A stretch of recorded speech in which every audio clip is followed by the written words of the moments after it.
What if the most dangerous people you know are smiling at you right now? Forget Hollywood villains, narcissists in your feed, or serial killers from documentaries. The real threat is a ghost in your living room. It wears the mask of a polite colleague, a caring relative, a charismatic friend. But beneath that mask lies a psychological minefield. And you're standing at its center, completely unaware. Carl Jung, the genius who spent his life studying the mind's dark corners, uncovered a chilling truth. The more flawless a person pretends to be, the more dangerous they become. Not out of malice. They're simply swept along by inner impulses they don't understand. Guess who becomes the target? You. Today, we plunge into the abyss of 6 emotionally lethal archetypes according to Jung. These are the people who can shatter your inner world without even hating you. Their mere presence is enough. Think I'm exaggerating? Recognizing them is the key to saving your sanity from years of devastation. Don't miss a second. 1. The silent killer. The unconscious manipulator. Imagine someone who doesn't need screams or scenes. They control you with whispers, teary eyes, and suffering that cuts straight to the heart. The real horror. They don't even know they're playing the game. And you? If you don't expose their tactics, you'll become a pawn without realizing it. They're the eternal martyr. The world is cruel, people are monsters, and you're their only savior. But slowly, they pin all their pain on you. Say no, you get tears. Go out with friends. You get a text. Enjoy, you deserve happiness. Even though I'm miserable. Playing vulnerable? No. This is a trap. Jung called this unconscious projection. Unable to handle their own pain, they make you a screen for their demons. You stop being yourself. You become a mirror for their agony. Research confirms those deaf to their own emotions are quicker to dump blame on others, especially loved ones. They don't see their own anxiety, but they dump its discomfort onto you. Know the rescuer dynamic? One partner is perpetually in crisis, the other is their personal therapist. But the therapist slowly loses strength, energy, sanity. These bonds feel intoxicatingly deep at first. The manipulator seems charismatic, sensitive, until you realize everything revolves solely around them. Try to step back, and the victim mask slips, revealing the accuser. The goal: chain you to their side. Why does it work? It weaponizes your empathy. You don't want to be the monster who abandons the sufferer. But this empathy becomes shackles. Jung warned, the greatest threat isn't conscious evil, it's unconscious. The manipulator isn't evil. They're lethally dangerous. Trying to help, you dissolve until you vanish completely. Recognize someone? Good? Right. It gets scarier. 2. The living statue, the persona bearer. Met people too perfect to be real? Because they're not. The persona bearer is a prisoner of their flawless social mask. Always polite, appropriate, correct. But beneath the gloss? A person severed from themselves, becoming poison for those around them. Their weapon isn't tears, it's performance. Their mask is so convincing, they believe it themselves. And they demand you play your part. Dare to show genuine emotion? They freeze. Pull away. Sincerity is contagious to them. Jung called this identification with the persona. When someone believes they are only their mask, their soul rots from within. Spontaneity dies. Relationships become theater. Classic example, The Office. The ideal boss, calm, inspiring, but flees difficult conversations like the plague. The team adapts to the tone. No one speaks truth. This isn't leadership. It's a plague of pretense. Harvard research sounds the alarm. Where leaders suppress authenticity, anxiety rises, productivity plummets. The leader's mask becomes a prison for all. In relationships, the house is on fire, but outwardly, idyllic. Say I feel lonely? Here, don't start drama. The persona bearer masters control through brutal suppression, and they drag you into their fake world.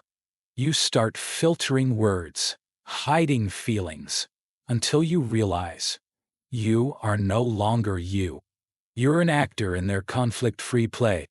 But the real bomb, the brighter the persona, the more powerful its shadow. More on that next. The suppressed darkness builds, and sooner or later, it explodes. 3. The ticking time bomb, the repressed shadow holder. They're the picture of composure. Never shouts. Always in control. In reality, a bomb with an unknown timer. Jung explained, everything we hide, rage, envy, desires, doesn't disappear. It sinks into the shadow. Unacknowledged, it bursts out as illness or unleashed fury over nothing. Remember the conservative senator arrested for lewd conduct in a bathroom? The brighter the virtuous mask, the blacker the shadow. The shadow holder lives by the book of manners. No weaknesses, no mistakes, no bad thoughts allowed. But inside, pressure builds. Years of pent-up frustration. And one day, a tiny spark ignites the blast. Forgot to take out the trash? Get a screaming rant about ingratitude and eternal neglect. Where's all this rage from? From the shadow, imprisoned far too long. University of Texas research. People with hyper self-control break down more often under accumulated stress. Their balance is just restraint without release. Fuel for the explosion. Especially terrifying are no-fight families. Icy silence, passive aggression. Everything's under control, until it isn't. And when they snap, it's terrifying. Years of silent fury erupt. Or inward, depression, exhaustion, illness. Repressing the shadow kills the life within them. Jung, the shadow isn't just evil. It's our depth, creativity, authenticity. Meet someone too good? Beware. You're walking on mines. 4. The judge in disguise, the moral tyrant. Born with I am right stamped on their forehead. They monitor your life, point out flaws, dispense guilt by the ton, hiding behind high morals. In truth, it's a shield from confronting their own shadow. Jung warned, the harder someone tries to appear virtuous, the more terrifying what they conceal. Instead of inner work, they project their conflicts onto others, appointing themselves judge. Examples? Anti-corruption crusaders caught taking bribes. The governor who crusaded against prostitution caught hiring prostitutes. The higher the pedestal, the louder the crash. They're everywhere. Family, work, friends. The one who preaches what's right, but uses it as a whip. Said no? You're selfish. Showed anger? You're unstable. Signature phrase, I'm saying this because I care. Judgment disguised as goodness. Research. Living with such moralists leads to self-censorship, insecurity, depression. Constant verdicts cripple self-esteem. In religion, preaches love, condemns a neighbor's skirt, talks forgiveness, raises children with fear. Jung was blunt. When morality becomes a tool of suppression, the result is always ruin. And not just for the victim. The moralist is in their own prison. The need to seem good suffocates their humanity. Natural impulses are forbidden. Rage leaks out as virtue, the ultimate poison. They genuinely believe they're saving you. Don't see themselves as tyrants. Act with missionary certainty, here for your own good. Know this: their shadow is clinging to life. 5. The hostage of the past, the slave to complexes, the most unpredictable nightmare. Today you're the love of their life. Tomorrow, their worst enemy. And it's not about you. They're reacting not to reality, but to old wounds. Jung defined complexes as unconscious emotional landmines made of unprocessed trauma. They sleep, but when detonated, hijack the mind. Asked for space? They hear, "You're abandoning me," like Dad did at age 8. You never said that. But the button is pressed, and you're caught in someone else's emotional apocalypse. Prime example? Marilyn Monroe. Behind the glamour, abandonment trauma. Pattern: instant idealization, ego wild outbursts, accusations, withdrawal. Jung would spot it instantly, a personality ruled by an unintegrated complex. Studies show up to 70% of emotionally unstable people act under the sway of such unconscious minds, especially those tied to parents. They're not arguing with you. They're fighting ghosts of the past, and you're the stand-in. It's exhausting. Tenderness switches to rage. The tension-release cycle creates dependency. You walk on eggshells. Choose words carefully for phantom peace. The cruelest part: you start doubting yourself. Was I too harsh? Is it my fault? Am I overreacting? No. You're just caught in the crossfire of someone living in the past and dragging you there. Jung: a complex acts like a second ego inside. It feels, thinks, acts autonomously. When it takes charge, your mind is offline. They think they're logical, just replaying an old script. The telltale sign: wild, disproportionate reactions to trifles. 6. The invisible vampire, the energy drain. They don't scream or accuse.